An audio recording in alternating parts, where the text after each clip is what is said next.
Hi, I'm Jason Matthews, owner of Matthews Painting Company in Warsaw, Indiana. We continue our tutorial videos that we show all of our new employees on how to be professional painters as well as repair drywall. This is video number 3 of how we repair a hole in a wall. Now we are referring to a large hole from either a fist, someone's head, maybe you hit it with furniture.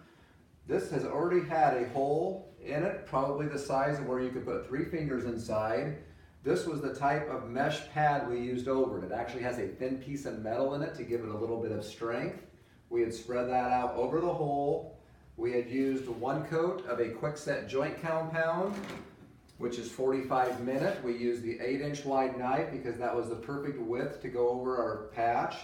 We then went ahead and upsized a little bit to a 10-inch wide to be able to get past that 8-inch edge. We're going to put our final coat on, and we're going to go ahead and use a 12-inch knife. We're going to go ahead and use the joint compound that we already have mixed up here. It's a 45-minute quick set. Again, as you've seen on other videos, I lay my knife down. I want to get the mud on the repair before I start taking it off. And notice I'm coming out well past the actual patch where I had before. Now I'm going to start taking this mud off and lifting my drywall knife up a little bit to start to get things feathered out. Notice how my edges are nice over here.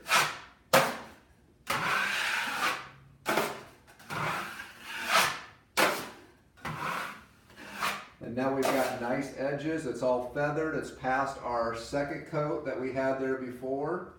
And so the next step would be to let that dry and then sand that with a 3M sanding block after that and get it primed. For more information, you can contact us at matthewspainting.com.